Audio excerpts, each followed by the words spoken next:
Good morning, welcome back to my channel, or welcome to my channel if you're new. It's been a while since I've sat down and filmed like a dedicated Q&A video, so I thought it would be a good time to do that today. I asked for some questions over on my Instagram. It's just at Marissa Albert. I'll leave it right here on the screen for you, but you guys came through with some good questions this time. I'm excited to answer them, but if you want to be a part of future Q&As, and I also do Q&As over on my stories on Instagram, just make sure you go follow me over there. I'm just gonna hop right into these questions because I'm sure I'm gonna spend a lot of time rambling. I changed up my scenery for this video. I'm filming up in the playroom while the girls are at school, and I just love it up here. It's so cute. I don't know why I don't film up here more, but I love it. The moment I sit down to record this video, the air conditioning starts going right behind me. So I apologize if it's loud in the background. There's not a whole lot I can do about it. And also I'm slightly distracted because I'm watching a volleyball game on my laptop right here, but you guys are the priority. I'm just looking at it every so often. I asked for these questions a couple days ago, so I need to go to my archive. We're just gonna start with an easy one, and it says, what time do you get up in the morning? And my Hatch alarm clock goes off every day during the week at 6:30.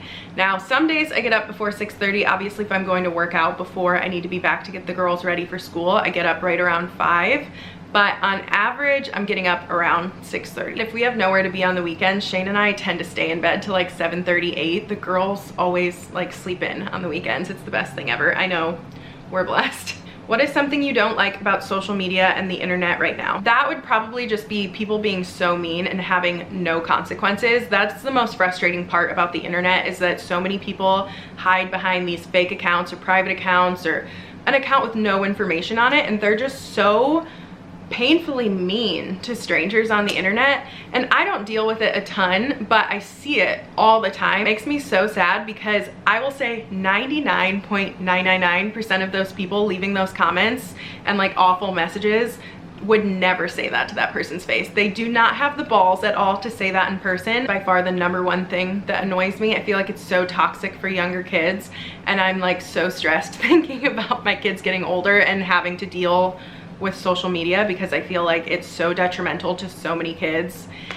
And yeah, I don't know what we're gonna do about that, but definitely just mean people on the internet just hiding behind fake accounts. Not cool.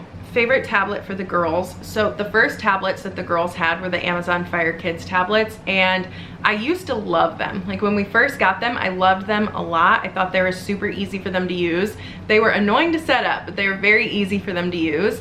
And then I don't know what happened, but both of them just started running out of space, and I would put in, my phone's falling, I would put in memory cards to make the space bigger, but it would never go over to the memory card, and it was driving me nuts because nothing was working on them. And then in June, Lucy's school was selling their iPad Air 2s for $40 each, which is so inexpensive. So I ended up grabbing 2 of those for the girls. There's pros and cons to both.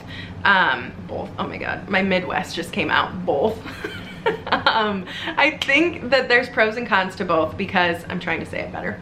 Both. Because I like that the Amazon tablets just have all these user-friendly kids apps, and then the iPad, we have to download them all separately, and it's kind of hard to tell like what's a good app and what's not on the iPad. And also what annoys me, the #1 thing I can't stand about the iPads, even though I would choose them over the Amazon tablets, is because when they use an app, there's like ads at the top of so many of them, and they click them, and then they're just clicking all these random ads. And thankfully I don't have my card set up on the iPads, like I have to physically go in and do things for them, but I feel like they'd be buying things left and right if they did that. So that annoys me, that there's ads that pop up, but overall we like them. I downloaded the Homer app onto the iPads, and if you guys don't have Homer, it's awesome. They love it a lot. Stella has learned so many things on the Homer app, so I highly recommend that. I think it's like $10 a month maybe, but it's $10 a month for both the girls' accounts, so it's not terrible. What kind of workouts do you do at the gym? And it depends on the day. It depends what I'm feeling. Sometimes I like to go really hard and lift a lot of weights or do a lot of cardio. It completely depends on the day, but one thing that I do pretty much every single time I go to the gym is that I walk on the treadmill first, at least a mile, sometimes a mile and a half, sometimes 2 miles. That's the one very consistent thing that I do every time I go, but I love to walk. I know some people think it's so boring, but I love walking. I could walk all day. It's my favorite. How to keep the love alive when you're stressed. Husband and I are on opposite wave. I assume she means wavelengths and it got cut off. Shane and I have definitely been stressed lately, so I relate to this. But I think we just kind of balance each other out. Like if he's overly stressed this day, I can bring him down, and if I'm overly stressed this day, he can bring me down. It's definitely been days lately where we are both just stressed, for sure. I think the number one thing we can do is just take time for each other. So at the end of the night, after the girls go to bed, we just take some time together. We watch a show together, we hang out, we do something, and we don't talk about what we are stressed about. Shane and I don't really struggle with like going apart when we're stressed. As of now, at this point in life, we don't really struggle with that. So I don't have amazing tips. This one's 2 separate question boxes, and it says, I love how much you love sports. That's me and it makes me happy. And then over here it says, when I see women enjoying sports, what's your favorite? Love sports. I've always loved them. I will always love them. I just come from a very sports heavy family. Volleyball, basketball, softball, soccer, you know, we played all the things. And I just love them. I understand why people don't love sports. I can't relate. I love pretty much all of them except soccer. I'm sorry, I know so many people are obsessed with soccer, but I cannot do it.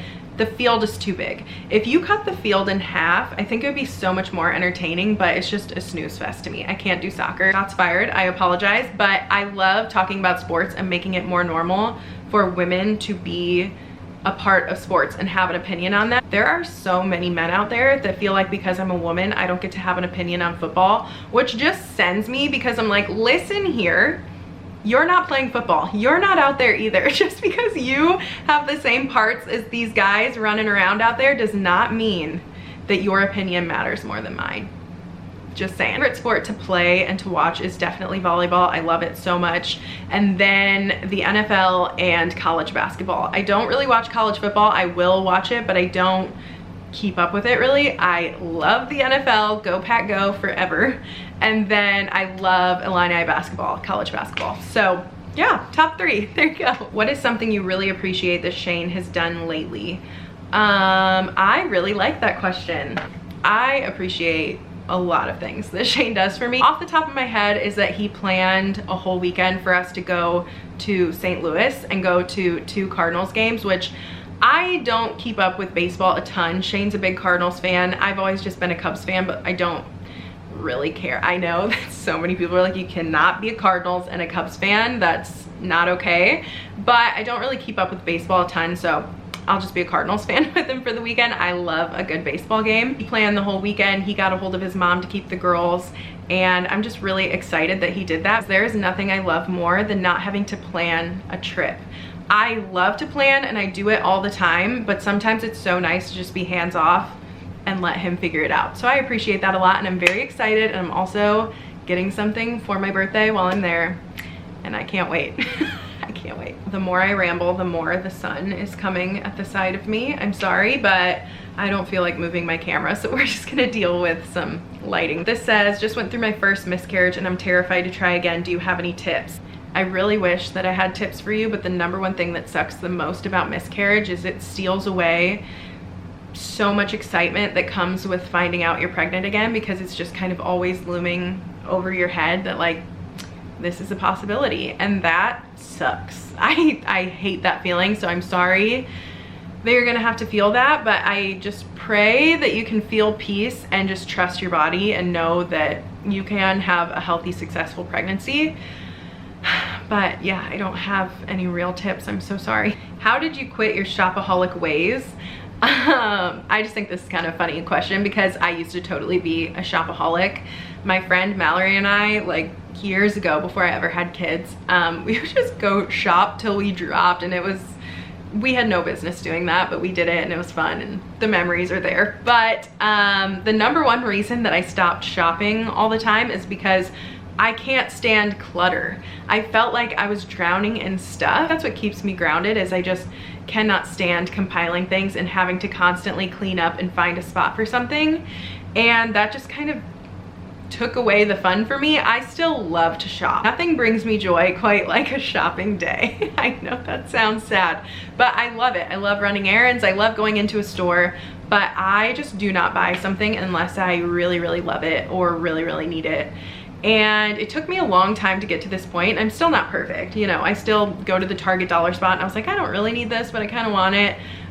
So I'm not perfect, but definitely once I figured out, oh, I cannot stand clutter and shit piling up, I stopped shopping so much. But also I would just kind of rather have money in my bank account than a random knickknack sitting in a drawer, you know? How did you learn to edit your videos? I just figured it out. I use iMovie on my MacBook and slowly but surely just started getting better and better at it. There's some really good tutorials over on YouTube, but also it's just trial and error. I feel like iMovie is pretty easy to use. I mean, there's definitely a learning curve on it, but I feel like it's pretty easy to use. I have not used a PC in forever. I haven't had a PC in, gosh, 13 years, maybe longer. So I don't have advice if you don't have a MacBook, but I would definitely start with iMovie if you have it. Another two-parter, and it says, you make life look so fun. How do you do it? I stress whenever I leave my kids and it never ends up a good time. When I saw this question, I actually clicked on your profile and just looked around a little bit. Sorry, I don't know if you guys don't want me to do that, but I did. You have really young kids. I think they were like 15 months and a baby. You are in the trenches right now, so we kind of have, you know, we're in like different phases of life. I have a 4 and a 6-year-old. A lot easier for me to leave the girls with somebody that I trust. But before I get into all this, I have help. I have a lot of help. My mom is my neighbor. Shane is amazing with the girls. I can always leave him behind. You know, like he's not calling me being like, what do I need to do? He just knows, and he's been like that since the girls were little. So I have a very competent partner, which helps a ton. And unfortunately, I know that so many dads aren't like that, which I think is crazy, but they're not all like that. And I also have Shane's mom. She is incredible. She retired from her teaching job and now she's just a therapist like during the week, a few days a week. So she has a very flexible schedule and she is always willing to help us with the girls, and she loves to take them and she sticks to their schedule, and we'll pick them up from school, get them ready for school. She's just amazing. I just wanted to paint that picture first, that I have help in my life. I'm not doing this all alone. Totally understand that not everybody has that option. They don't have family close, they can't afford childcare. I get it. But I just know with 100% confidence I can say that I'm a better parent when I get time to myself.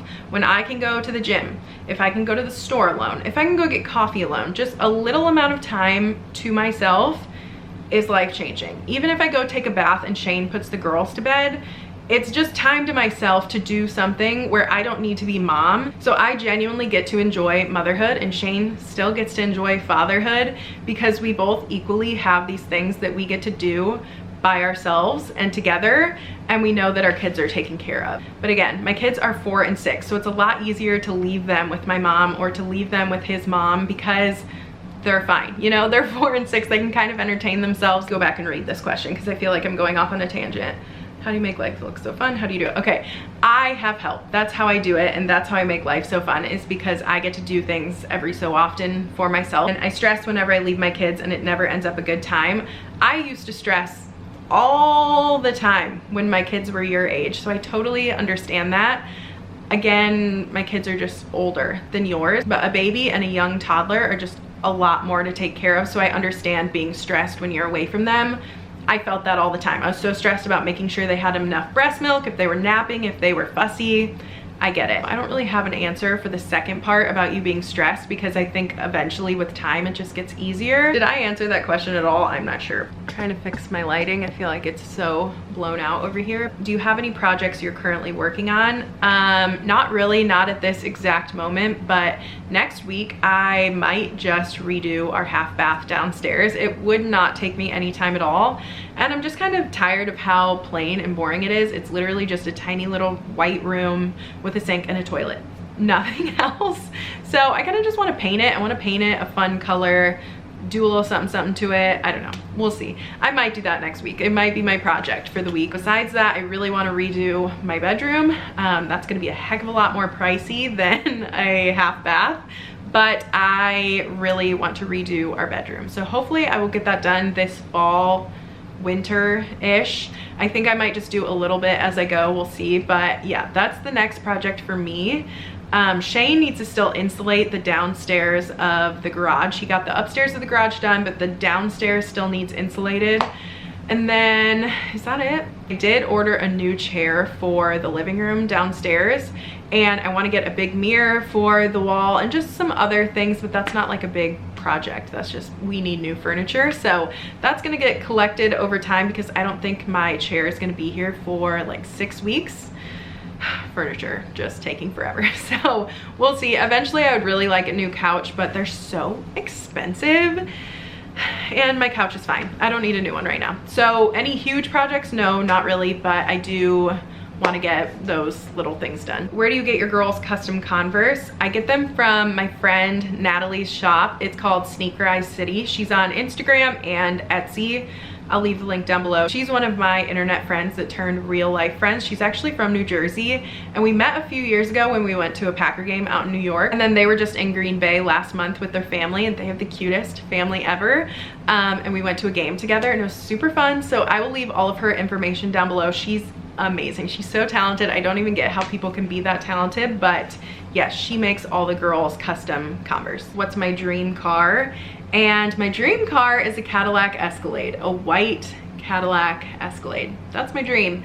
I would love one, but I would never get one unless I can straight up pay cash for it. So until I find like $110,000 of cash, I will not be getting one. I will stick with my 2013 Explorer, but yeah, I would love a white Cadillac Escalade. That'd be pretty sweet. I was gonna answer a couple more of these random ones, but I think I'm just gonna go right in for this one. And it says, are you trying for a baby or did you decide against it? So let's have a little chat before I end this video. So yes, we are trying for a baby. We have been trying ever since June. So whenever my miscarriage was, we've been trying since then. And it still hasn't happened, and I'm definitely getting discouraged every month that goes on. And I understand that people try for such a long time. They try for months and months and months, years. I get it. I had a really early miscarriage when we first started trying for a baby, before Lucy. So I got pregnant right away with that baby, and then I lost it, and then I got pregnant the very next month after my miscarriage with Lucy. And then a year and a half later, I got pregnant with Stella, and we weren't trying. We just got pregnant. And that's kind of the same thing that happened in June, end of May. Everything's blurring together now. So whenever I got pregnant last before my miscarriage, we weren't preventing anything, but I wasn't actively trying. I wasn't tracking anything. And then obviously I had my miscarriage. So I just kind of in my head was being optimistic, and I was like, well, I got pregnant so easily with the girls, and I got pregnant right after my miscarriage the first time, that I thought it would just be easy peasy. Like I thought I would for sure be pregnant by now, and that's not how it's working out. I'm just trying to stay positive and be like, whatever the timing is gonna be, it's gonna be right. So in the meantime, I'm just enjoying this newfound independence that I have with the girls in school. Lucy's in school 5 days a week, Stella's in school 3 days a week. So I'm trying to just enjoy this time by myself, and like the newfound independence that Shane and I have, because as I said before, like it is so much easier for us to go do things without the girls, and we can have quality time together. They have a regular bedtime, they wake up at a regular time, they go to school, all these things, you know, we just have more independence now. So I'm trying to stay positive and enjoy that aspect of my life currently. However, when you still very much so want another baby, it sucks, you know? Every month I get my period, I'm like, what the heck? Like, here we go again. And it's just frustrating. I feel like you can always have this timeline in your head, and I very much so had a timeline in my head, and no matter how I look at it, I for sure thought I would be pregnant by now. Even before the miscarriage, you know, like by now I thought we would be pregnant.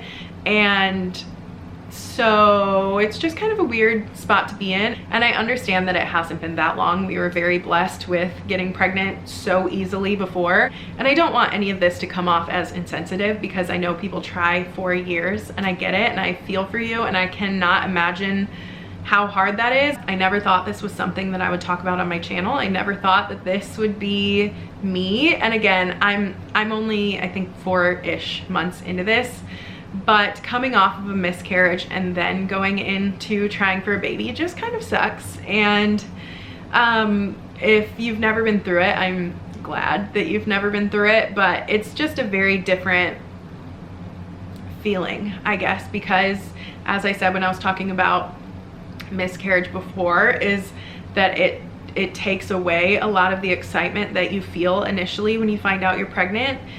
And like, I just want to be really excited when I find out I'm having another baby, and I don't know how I'm gonna feel.